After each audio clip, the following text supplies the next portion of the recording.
recently attended a lecture on first aid during Tuesday's Cultural Chapel. The lecture was not just about learning first aid techniques, but it deeply made me reflect on the true meaning of saving lives. At first, I saw meaning and transformation into my own life. I look forward to seeing what changes and insights this journey might bring.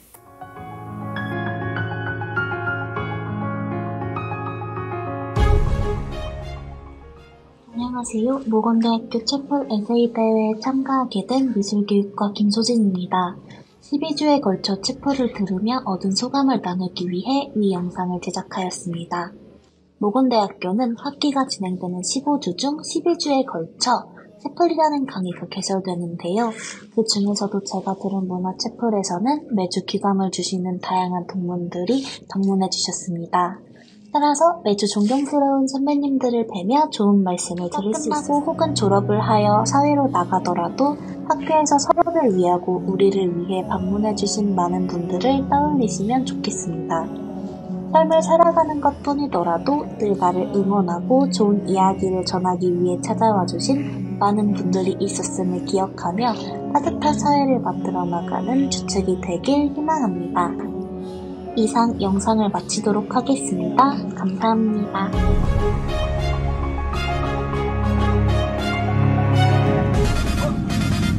반갑습니다. 채플 학생 여러분들. 저는 지금 광희 흥주병에 와 있습니다. 제가 여기까지 온 건 이왕 채플 에세이 영상 찍는 거 여러분들께 좋은 뷰를 보여드리고자. 입만 열면 구라가 자동으로 나오네. 뭐 사실 여행 가다가 뭐 그냥 찍은 거긴 중요한 건 제가 이제부터 인터뷰 형식으로다가 이제 에세이 영상을 찍을 건데 재밌게 봐주시면 감사하겠습니다. Let's get it! 오늘의 인터뷰 내용은 뭔가요?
숲길을 걸을 때면 나뭇잎 사이로 스며드는 햇살이 온 길을 전합니다.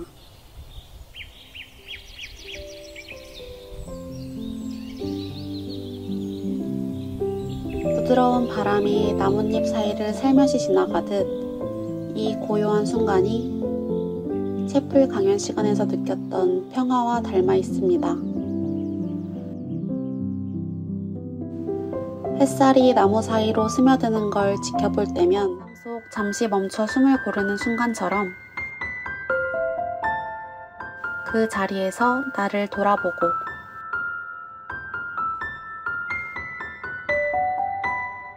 다시 한번 앞으로 나아갈 용기를 얻는 시간이었기에 채플 강연의 시간들이 쌓여 더 나은 내일로 한 걸음씩 나아갑니다.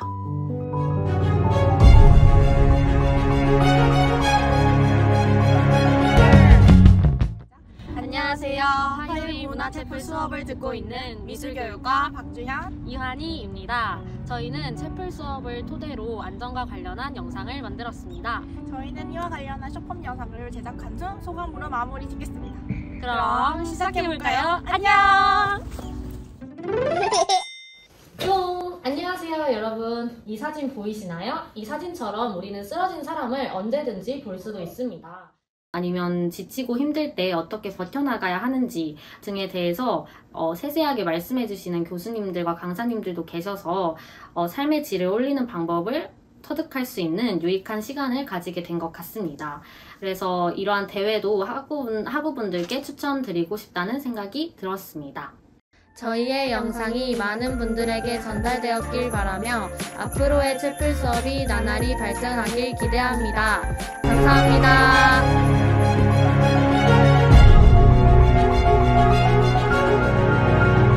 안녕하십니까. 지금부터 2024 채플 에세이에 대해 발표할 우건대 역사학과 2학번 지혜록입니다. 제가 처음이자 마지막으로 이 채플 에세이에 참가한 이유는 지금 현재 듣고 있는 이 11분방 문화채플이 저에게는 마지막을 듣는 채플 수업이기 때문입니다. 내가 좋았고 특히 딱딱한 채플이 아니라 세상과 하나님에 관련된 그리고 또 저희 학교 선배님들에 관련된 이야기를 듣게 되어 좋았습니다. 이 채플을 통해 많은 것을 느낄 수 있어서 좋았습니다. 부디 이 채플 문화가 우리의 땅 후대에게 전해졌으면 좋겠습니다. 지금까지 발표를 들어주셔서 감사합니다.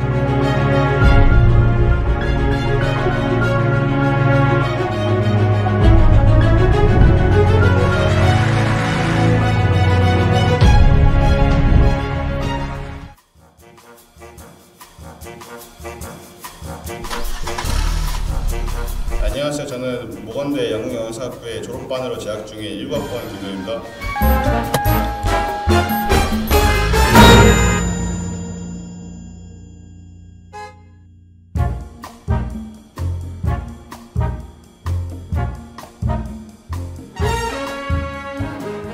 네, 저처럼 4학년 2학기에 채플실에 와서 다시 돌아가고 싶은 노래였습니다. 그 말씀은 정확히 기억은 나지 않지만 이웃을 사랑하라는 말 정도로 기억하고 있습니다. No longer there to make me comb my hair. 사실 저도 사람을 배려하고 사랑하는 것을 알고 있지만 원수도 사랑하고 죽기까지 사랑해야 하는 것은 사실 잘 이해가 되지 않았습니다. 예수님이라는 분이 저를 위해 죽었다는 이야기를 들어본 적이 없었어요. 아무튼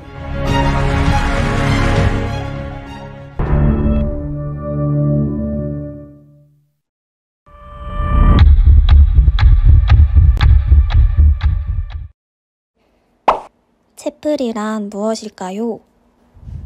가장 먼저 채플의 정의는 외투나 망토 등을 뜻하는 라틴어 카펠라에서 유래된 말입니다. 가난한 사람의 모습을 하고 나타난 예수님에게 망토를 찢어주고 남은 마르팅 즉 2학기 채플은 더욱 감사라는 키워드에 대해 생각해보게 된 채플이었습니다. 매일 또 매순간 감사하는 마음을 가지고 살아가길 원하며 앞으로도 더 있을 채플 강의들과 설교들을 통하여 더욱 많은 것들을 배우고 또 알아가고 싶습니다. 감사합니다.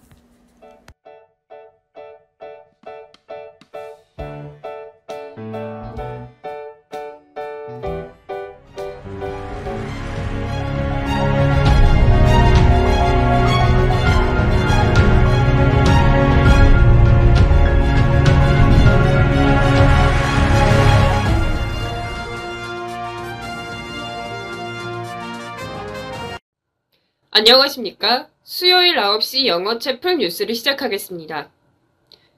긴급 속보가 들어왔습니다. 국어교육과 2학번 이찬미 씨가 이번 학기 채플이 마지막 채플이라는 소식입니다. 자세한 소식은 인터뷰를 통해 알아보겠습니다. 우리 언니 인터뷰 하러 온 거예요? 빵빵? 와, 카메라 신기하다. 와, 우리 언니 금방 불러줄게요. 언니, 일로 와서 언니가 영어 채플을 수강하면서 느낀 점, 깨달은 점 설명해 줄 수 있지? 언니 화이팅! 안녕하십니까. 저는 22학번 국어교육과 이찬미입니다. 아까도 말씀드렸다시피 저는 이번 학기 채플이 마지막 채플입니다. 그날 인상 깊게 들었던 용서에 관한 말씀이 다시 생각나면서 하나님께서 용서의 힘이 얼마나 대단하고 값진 것인지 저에게 알려주시는 것 같았습니다. 비록 채플이 저에겐 마지막이었지만 마지막 채플이지만 하나님께서 주신 이 깨달음은 또 영원하지 않겠습니까? 그래서 항상 이 가슴에 새기고 살아가려고 합니다. 여러분들도 채플을 들으면서 꼭 깨달으신 바가 많았으면 좋겠습니다. 그러면 이상 국어교육과 이참이었습니다. 들어주셔서 감사합니다.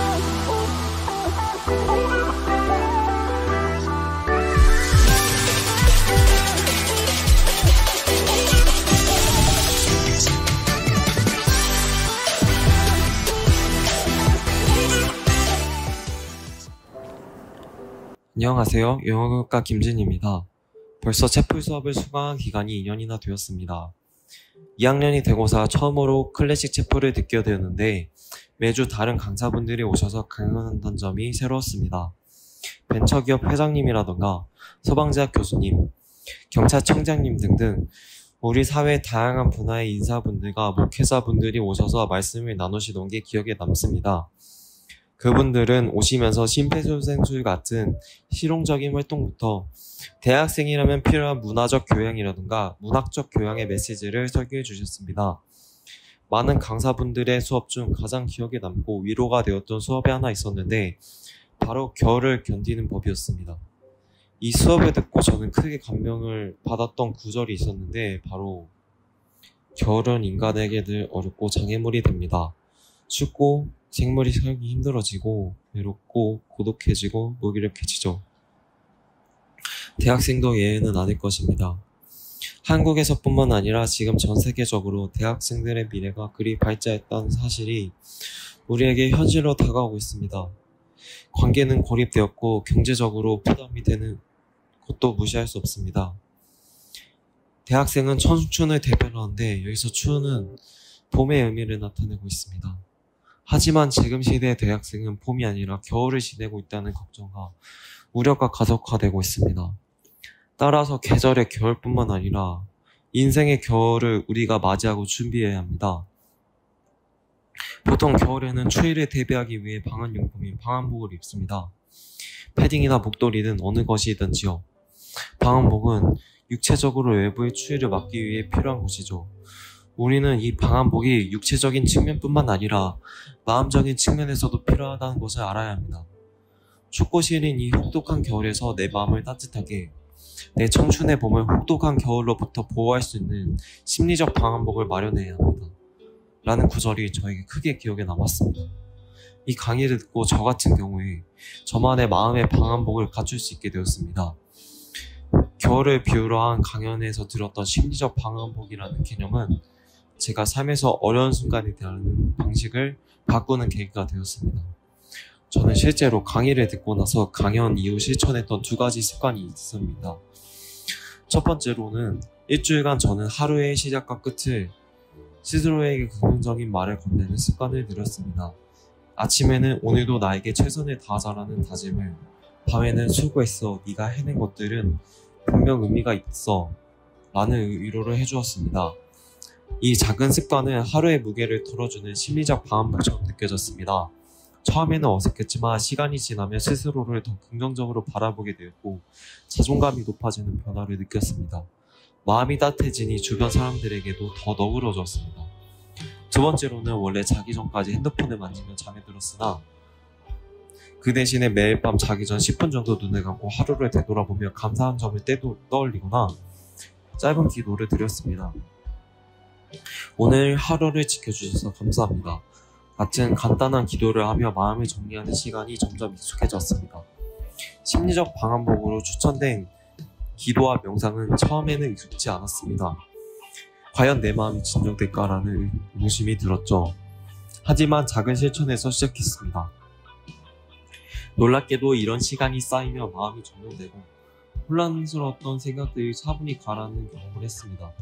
특히 스트레스를 받는 날에는 기도와 명상이 마치 두꺼운 방한복처럼 제 마음을 보호해주는 느낌이 들었습니다. 이 모든 과정에서 느꼈던 가장 큰 감정은 내면의 안정화와 따뜻함이었습니다. 아무리 춥고 힘든 상황이라도 스스로를 지키고 감싸주는 시간은 그동안 저를 위로해주는 것 같았습니다. 또한 이러한 경험은 저에게 희망을 심어주었습니다. 어려운 시기가 영원하지 않으며 올바른 준비와 마음가짐이 있다면 봄은 반드시 찾아온다는 확신이 생겼습니다. 심리적 방한복은 눈에 보이지 않지만 실제로 마음의 온도를 높여주는 역할을 한다는 점에서 너무나도 강력했습니다. 강의에서 들었던 것처럼 겨울은 준비하는 계절이라는 메시지가 이제는 제 삶의 중요한 원칙이 되었습니다. 저는 이 과정을 통해 아무리 추운 겨울이라도 따뜻하게 견딜 수 있다는 자신감을 갖게 되었습니다. 마지막으로 강연자분께서 강의 마지막에 전해주신 말씀을 전하며 마치겠습니다. 베드로전서 3장 악을 악으로 욕을 욕으로 갚지 말고 도리어 복을 빌라. 이를 위하여 너희가 부르심을 받았으니 이는 복을 이어받게 하려 하심이라. 이 말씀처럼 앞으로 스스로를 돌아보고 성찰하며 단단한 어른으로 거듭날 수 있길 기도하는 마음으로 살아가겠습니다. 제 긴 글 읽어주셔서 감사합니다.